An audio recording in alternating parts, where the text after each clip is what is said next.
Welcome back to the channel. Today we're diving into the world of RB Leipzig, an upcoming powerhouse team backed by the legendary Red Bull brand. Known for their genius marketing, motivational spirit and relentless drive to push the limits, Red Bull influence extends far beyond energy drinks. They own football teams, they own F1 teams, and they pretty much have their hand in so many sports. It's absolutely unreal. But back to football terms, of course, they do own clubs like RB Salzburg, New York Red Bulls, and Red Bull Bragantino, I believe is how you say that, and of course RB Leipzig.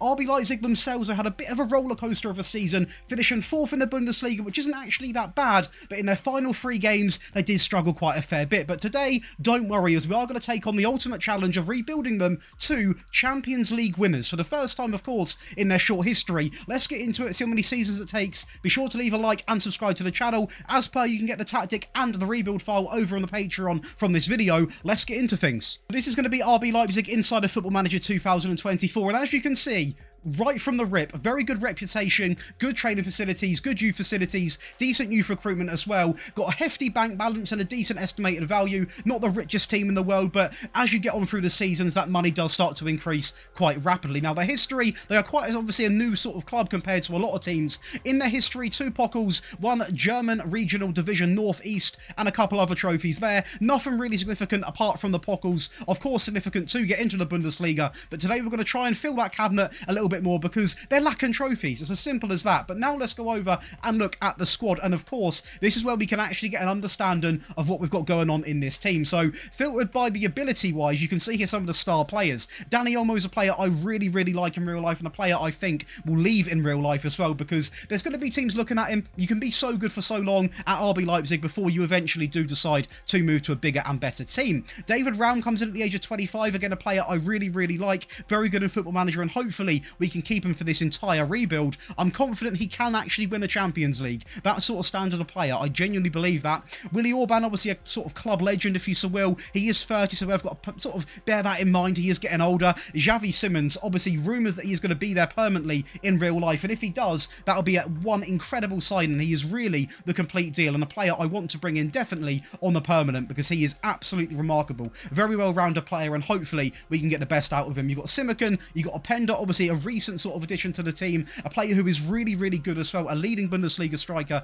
at the age of 23, great finishing, great acceleration, great bit of pace on the young lad as well. And I do think with some of the names in this team, obviously Sesko, a player I've not even touched on, ridiculous talent, incredible player. It all comes down to how well Football Manager actually lets them develop inside of the game, because every save is different. Now, before we get into tactical side of things, if you are going to play back at home, you would have had a budget of around about £13 million, which isn't too bad for the first season, so a little heads up for you there. And of course the tactics we're going to be using is going to be the Pep X Clock, which is going to change drastically throughout the rebuild. Obviously it's not the focus tactics today, it is the rebuild itself. And as you can see by the quick pick, we are going to have Blaswich, Henriks, Orban, Lenz, Raum, Schlager, Simmons, Haidara, Olmo, Elmas and Benjamin Sesko up front. But we have got a lot of players on holiday and on break, etc, etc. So let's get into the first season. We are of course going to be playing in the Bundesliga, the Champions League, the Pokal and the German Super Cup, and they are predicting a finish of 4th place. Seems realistic. Let's get into the first season and see what we can cook up. Well, the season started absolutely incredible. As you can see in July, we absolutely went on a friendly spree. We did not actually concede 1 goal inside of the friendlies, but we started off the actual competitive games against Bayern and lost 1-0 in the Super Cup. That's classic our luck, isn't it? And a great start in the pre-season, an awful first competitive game. Then we draw to Bayer Leverkusen, not a bad result considering how good they are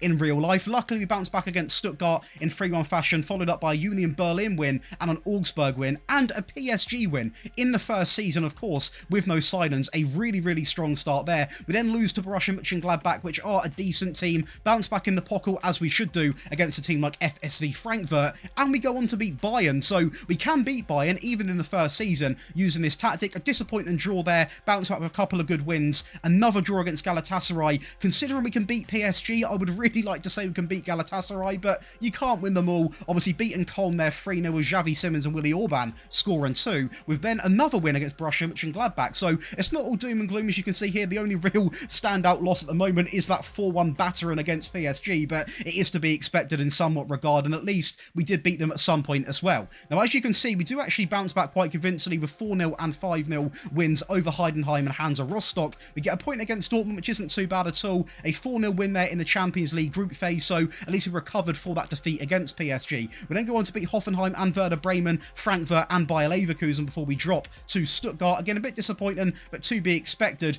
And if we just sort of bypass through this month here, because it was a mixture of results, obviously winning the quarterfinals there and beating Napoli 4-0, we sort of get onto a bit of a drawing spree, as you can see right now. So we draw 1-1, we beat Darmstadt 1-0, 1-1, 1-1, 1-1. A mixture of emotions there, as to be fair, we were actually quite poor, to be honest. Some of these games we should be winning. We then bail out in the DFB Pokal semi-finals on penalties against Bayern. They come back and haunt us once again. We then lose to Freiburg. We draw to Barcelona in the sort of first knockouts, in the quarterfinals actually, to be fair. We then beat Wolfsburg and then lose to Barcelona, meaning we are going to be out of the Champions League. And then we fail to win in the Bundesliga in 3 games and go out on a high 1-0 and 4-0 fashion. But that actually means this. It means we didn't win a single thing. Runners up in the Super Cup, knocked out in the semis by Bayern in the Pokal, knocked out in the quarters of the Champions League, and it is going to be a 3rd place finish in the Bundesliga with a Penda outscoring everyone, but we didn't win the league. It wasn't far off, you know, there isn't many points between 3rd and 1st, but we simply did not get the job done, which is a little bit annoying, but that is the way football goes sometimes. Now, of course, going over to the other squad stats, we are going to see Openda,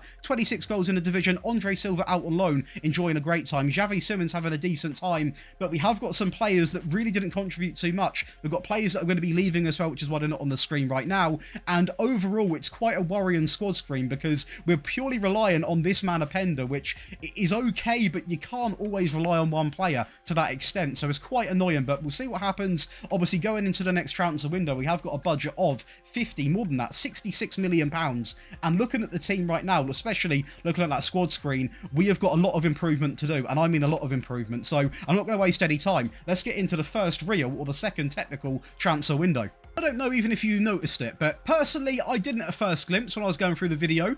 Dani Olmo did leave us halfway through the season, and he went to Real Madrid, a player I was buzzing to try and keep for this entire rebuild, went to Real Madrid for £51 million. That is absolutely gutting. But it did help fund this future transfer, so Xavi Simons, welcome to the Red Bull group. We absolutely love to see that. He's going to come in on the permanent. Again, a ridiculous player. And to be fair, without the money from Dani Olmo, it probably would not have been able to be happening. So we're going to take it. We're going to move on. 60 million big ones, but we have got an incredible player literally for the next 10-15 years. In credit for the signing, a pre-agreed signing, we are going to have Van der Voort coming in. Again, reminds me of the F1 track, that name, but probably will not be getting first team football for some while. I will be honest, I don't really like him in Football Manager. Gone big with installments as well. You know I like an installment, and we've got the money to do it, so why not? Pedro Goncalves comes in, a leading Bundesliga player, set me back 45 big ones, and he just looks absolutely nuts. Can play on the left, through the middle, on the right, and even up front. You've got to get him in. Then go to an American team. I pick up Jonathan Rowe, previously of Norwich and obviously previously of Atalanta. This is going to be a player who genuinely I think looks really, really good. I've not signed him once. He's young, he's got good finishing, he's got decent, very good composure actually, good determination, he's very quick on the ball, got decent dribbling, and to be fair, he sent me back a total of 23 million. His value now at 90, I think is a bit of a bargain. On the permanent, we are going to bring in Lucas Doa, coming in from RB Salzburg. We love to do a little bit of business with them here and there. He's just going to be a really good anchor player in the team, already a really good looking player in terms of attributes, 20 years of age. He sent me back a total of 16 million. You can't really query it. It's a very, very strong player to bring in. Let's get him in.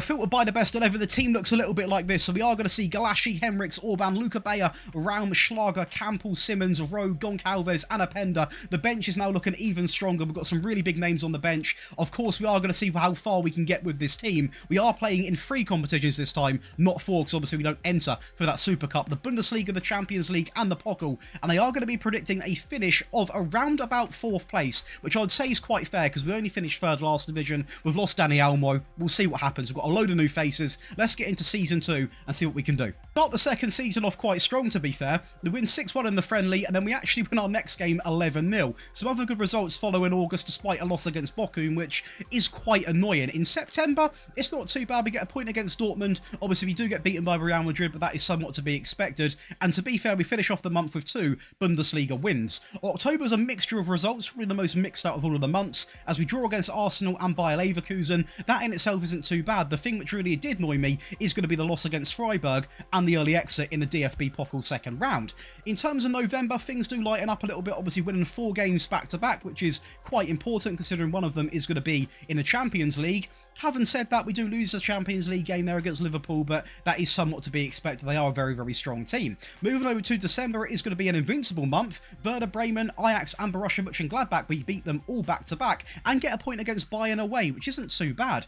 Going to January 2025, the first game is going to be a friendly, which we do win in 3-1 fashion. We then stampede Wolfsburg in 8-2 fashion and somehow take none of the momentum through at all and lose 1-0 away in the next game. We then bounce back and win all of our next games without conceding a goal in January, which is a very, very strong end to the month. And in February, again, a very mixed set of results. As you can see here, 2 Bundesliga wins, a draw in the Champions League knockout against Rangers. We then lose to Frankfurt and then beat Rangers on pens, which is very lucky. It's quite a close game, though, to be fair, as we then go on to beat Cologne, absolutely smashed by Leverkusen, draw against Bayern in the first sort of knockout game, that is going to be our home fixture, and then get battered 5-2, obviously in the away fixture, meaning we are also out of the Champions League, meaning we are obviously not playing in the Super Cup. We got bailed out early in the Pokal, and we are now out of the Champions League. So the only thing left was the Bundesliga, and as you can see, it was quite the mixture of results. I will keep you filled in what happened in the Club World Championship next season as well. But overall, a mixed bag of results, and unfortunately,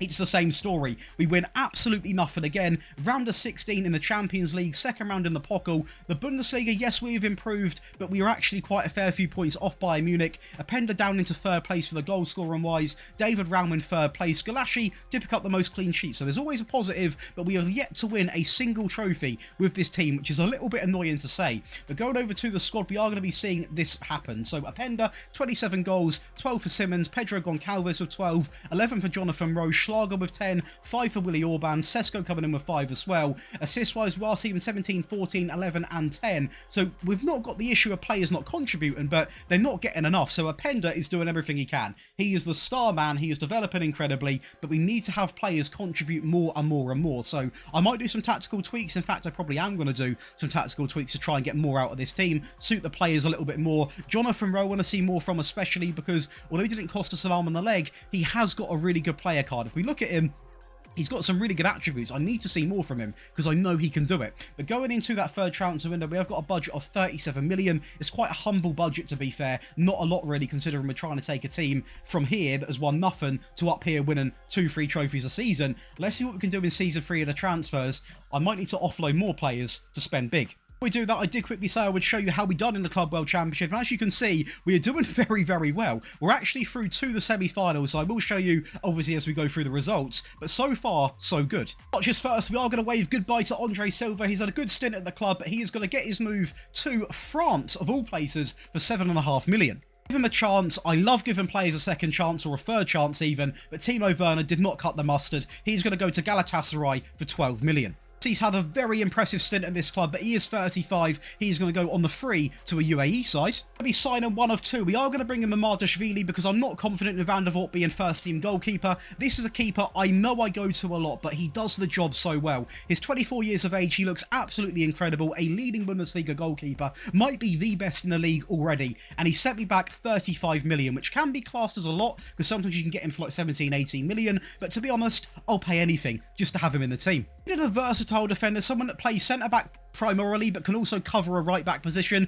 And Dragusin's a player I rarely turn to, but looked really, really good. He's developing nicely, 15 tackling, quite quick on the ball, good strength, good heading as well. Pretty much everything you would want for a defender. He sent me back £37.5 million, but you are getting a player here for the future as well. So we're going to welcome him in. That's 2 very good young siders we're going to be making. And the team is now going to look a little bit like this. So I have personally changed a little bit about it. Obviously, the wing-back is going to be the big change right there. A box-to-box comes in as well. And this is the players I'm going to be locking in. Sesko and Joshdaly. I want to give Sesko a complete run out for an entire season, see what he can do, because I want to see if he turns into this star striker, which I think he is going to in real life. And of course, Joshdaly, I just want him to make sure he's getting game time. So I think that would happen anyway, but I want to secure it. Let's get into the third season, where of course now we are playing in the Bundesliga, the Champions League, the Pokal. We've got a finish off the Club World Championship as well, and they are going to be predicting a finish of 4th place again. Let's get into season 3. If we don't win a trophy here, I might restart the rebuild. So, we technically have won a trophy. It is going to be the Club World Cup Championship, so I'm not going to show you the highlights because it's not really a massive trophy, but we do win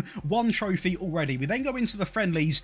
By the way, I will say, we beat City 4-0. I don't know what team they were playing. They did have Theo Hernandez by the look of it, so they might have played a strong team. We were just simply better. We then go in a very good, impressive run in the friendlies, as you can see, failing to lose a single game, 16-0 and a 10-0. We then start off in the Pokal, win that 4-0. Unfortunately, the first Bundesliga game, we lose against Hoffenheim. Despite winning a trophy, having great friendly games, we still lose the first game, as we then bounce back against Wolfsburg and Bochum, which is somewhat to be expected in my opinion at this point of the save. September comes, really strong start, winning the Bundesliga, winning the Champions League, a point against HSV, a smashing against Dortmund, but then we do bounce it back against Real Madrid. It's very weird. We are so up here, then down here, then right back here. It's so confusing. We're literally getting battered against Dortmund, then beating Real Madrid. It's all over the place, to be honest with you, but the results I guess are coming as we look into October. And again, we only concede 2 goals throughout the entire month, one of them being an own goal. We beat Bayer Leverkusen, Arsenal, Union Berlin. We play some big teams and we done really well. Same goes for November. Again, you can see here we play some absolute incredible teams, Inter Milan for example, and the only team we lost against was Bayern Munich in 2-1 fashion, but other than that we absolutely were smashing everybody. An invincible month in December against Cologne to progress past the 3rd round of the Pokal, beating Roma 5-0. You know, these are not easy teams just to go and get points from, and we're absolutely smashing them as we go again. Another invincible month in January, 2-0, 4-1, 2-2, 3-0, 0-0, 2-0, really strong start, getting through the Pokal to the quarterfinals against Darmstadt, quite an easy leg to be fair, beating Borussia Mönchengladbach, finally beating HSV. Again, Dortmund done a double over us this season, which is a little bit frustrating, but luckily, as you can see, going into March, this is where it gets interesting. The Champions League knockouts, we win 5-0 in the first leg and 3-0 in the second leg, an invincible month to complete that going onwards. And going down the page a little bit into April, Bundesliga, Heidenheim 6-1. The first leg of the United game, 3-3 away, a very dramatic fixture, but as you can see, we do manage to get through it, and this is going to be the quarterfinals now. So we win the second fixture 2-0, meaning we are going to be through to the semis. We win the Pokal semis, meaning we are going to be actually in a cup final, a proper cup final, which is a miracle so far. Unfortunately, though, we did lose the first leg of the semi-finals against Atletico Madrid, but we do bounce back, and as you can see, we win 2-0 to bring it into a Champions League final. So what we're going to see now is how we done in them finals, because it's 2 big ones. We need to win them both. So the first one is going to be that DFB Pokal, and of course it is against Wolfsburg. We've done very well to get here, and we started off the final very strong in the 78th minute, so we took time to get going, but we were playing well the entire game, and as you can see, we go on to get a second, which is going to be a fantastic finish. They do instantly bounce back, but unfortunately for them on the day, there was no other equaliser, so that is going to be 1 trophy. The video end here, where we are playing Manchester City in the Champions League final, and when your goalkeeper's doing that inside of 5 minutes, it's never a good sign, and unfortunately Man City decided to say, do you know what, 30 minutes on the clock, let's go and make it 2. There's going to be another mistake from Joshdaly, who is having an absolute stinker of a Champions League final and potentially has cost me the entire final, because there are 3 goals there I think he could have done better on. We do bounce back just before half time with a Pender who sticks it into the top right hand corner to make it 3-1, but Man City come back and say, do you know what, Josh, 54 minutes on the clock, we'll have a 4th goal. So at this point it was 4-1, and all we could do was sheerly get a very lucky consolation goal. We lose 4-2. That is going to be the season wrapped up. Obviously, winners of the Pokal, runners up here, 2nd place in the Bundesliga, 7 points behind Bayern. They are looking impossible to actually beat at the moment. They are completely cooking everyone. A very, very strong team. Who have they got in charge? They've got Zickler in charge, and their team is looking a little bit like this. A 4-4-2. That is so negative, but it's getting results, so fair play to him. But in our regard, we're now seeing a lot better at sort of signs. 47 goals for a Pender, Pedro Goncalves 22, 19 for Sesko, Schlager with 19, 13 for Haidara, Rowe with 12 and 22 assists. 25 assists for Pedro Goncalves, 19 for David Raum. We're actually now seeing a nice mixed amount of goals. And when I say that, we're not just relying on Openda to do everything. We're seeing a nice amount. Sesko getting involved heavily as well. He's not developing as quickly as what I would expect, but that is because Openda is literally bagging every single game.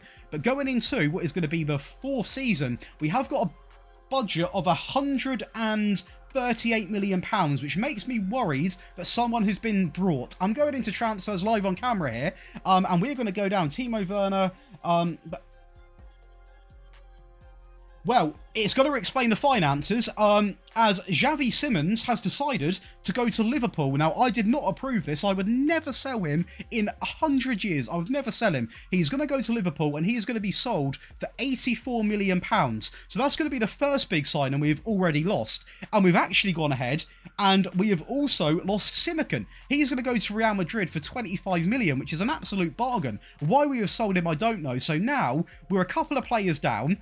I don't know what we're going to do. It's a lot of money we've got here in 138 million, but we need to spend big now. Let's get into Season 4. So we are going to lose Angelino. He is going to go to a move to the Saudi League for 7.7 million. Olsen, finally, he did not have a place in this team. He's going to go on the free to Espanyol, obviously over in Spain.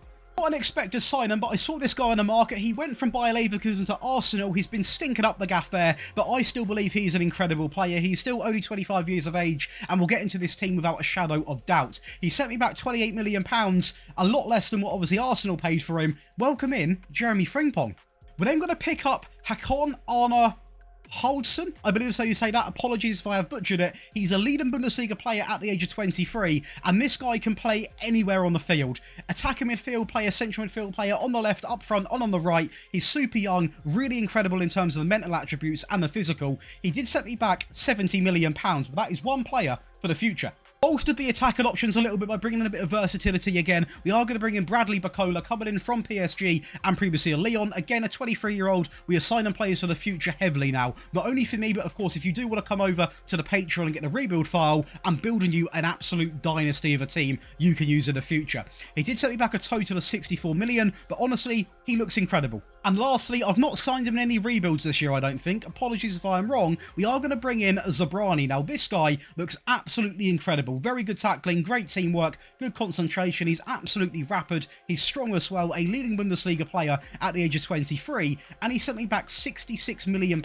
He's on £115,000 a week, but he adds so much to this team. This is going to be the team going into that 4th season. Marmarjashvili, Frimpong, Zabrani, Luka Bayer, Raum. We've got Dubba, we've got Haidara, we've got Haraldson, we've got Rowe, we've got Goncalves, and Openda. The bench has now got some real big names on. We've got Van der Voort, Willy Orban, Schlager, Bacola, Dragusin, Kevin Campbell, Sesko, Henriks, Elmas. Now, some of these players are transfer listed, so we might have some of these names sort of going halfway through the season. But we have got a very strong team here to go into this 4th season, and hopefully we can obviously get into another Champions League final, and maybe it goes our way, but that might be a big ask, as we are going to be playing again in the German Super Cup, the Pokal, the Champions League, and they are predicting a finish in the league of 2nd place. I want to win that league big time. Well, we started off very strong in July with the friendlies, as we actually only conceded 2 goals across 3 fixtures and scoring 15 goals. So not a bad ratio there. A 6-1 win there against a very strong Turkish team. But again, as it has happened in past seasons, our first real chance at silverware, we bottle against Bayern Munich. Luckily, we bounced back in the Pokal, which, to be fair, I'm not fussed if I win again or not. It's mainly the Bundesliga and the Champions League now. Well, it has to be the Champions League. We are going to beat Hoffenheim, Heldenheim and Borussia Dortmund. Again, very strong month there. An awful start to September, but we do bounce back quite convincingly, beating Espanyol and obviously Arsenal as well. We did actually sell a player to Espanyol, so a bit of a derby game, that one. We then go into October and we only lose 1 game against Man City, beaten Bayern 4-0 and progressing just in the Pokal in the 2nd round. So quite a challenging month there, but what wasn't challenging appears to be almost the next 3 months. You can see this all on your screen now. I mean, November, invincible. December, invincible. Close to being invincible here in January, to be fair. Unfortunately, I've just seen one thing. We have been knocked out in February in the DFB Pokal quarterfinals against Bayern Munich, which it must have been 1-1, and we conceded 2 in extra time. We then win back-to-back games 4-1, and then lose 1-0 and 3-0, and then 2-0. But as you can, this was actually a big game. Another one sort of hovering over this. We lost the first league knockout in the Champions League, 2-0 against Madrid, and bring it back 3-0. And I am going to say this purely, I don't want to make this about tactics, but I have changed the tactic drastically, and I changed it after we lost this game 2-0. I will talk about it right at the end of the video, but this is not a tactic video, so I don't want to have too much emphasis on what I was playing about with. But we bounced back in that game. We then drew against Frankfurt, beat Augsburg, lost to Bayern in the league. Is that going to be the reason we've not won the league potentially? It might very well be. We beat Dusseldorf. We then beat Bayern in the Champions League in the first leg at home and away, which is really, really impressive. We get through Arsenal as well, and that puts us, of course, in that Champions League final. So first things first, let's go and see how we've done in the league, and then we'll go watch the Champions League final. So we have finally done it, and when I say finally, we have done it on goal difference. It doesn't even really feel like a win, but it is a win. Look how many times Bayern have won this in the past. It is absolute madness, but we have done it.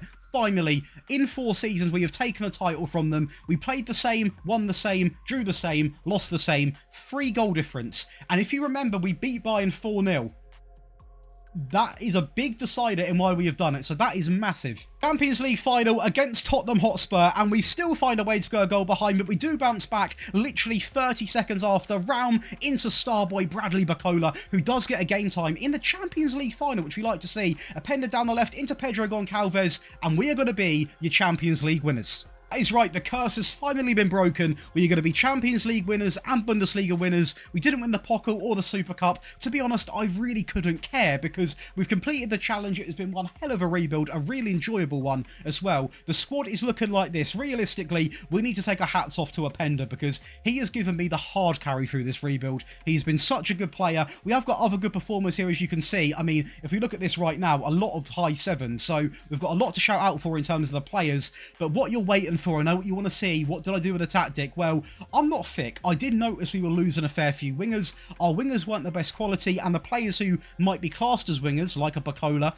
can actually play really well up front. So what I done is, after that Real Madrid loss, which obviously was here, if I go all the way down and find it, this 2-0 loss, I switched to a narrow system, the Leipzig UCL, which is going to be a very attacking 4-1-2-1-2. You can get your hands on over on the Patreon and this rebuild file as well. And you can join the other 4,500 people. So a lot of people go over, and it is for a very good reason. There's a lot of content over there exclusive to that Patreon. But what I will say is, if you've got to carry on as well, you are going to have a budget of 65 million pounds. You've got a Champions League winning team, you've got a young, youthful, hot prospect team, an incredible tactic. Your challenge now is to win the quadruple. Send me your screenshots if you can get it done. If you can't, it's too bad. But I'll see you in the next one. Hopefully you've enjoyed, and I'll see you in the next one.